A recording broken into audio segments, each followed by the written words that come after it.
Magandang araw po sa inyong lahat. This is Roberto from the USA.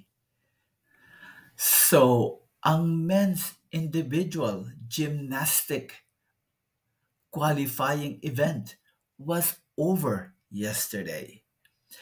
And para malaman lang po natin, Carlos Yulo has to compete on 6 events.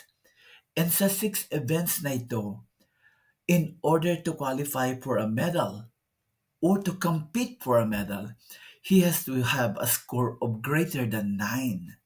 So let's see kung saan siya nakapwesto.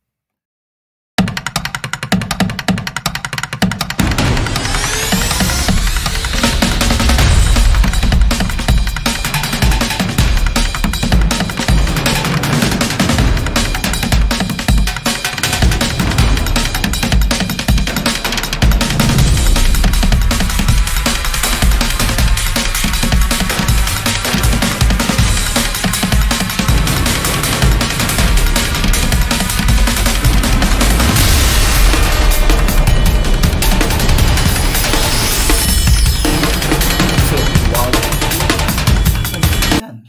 to subscribe to my channel, and August the 3rd is the final competition for gymnastics.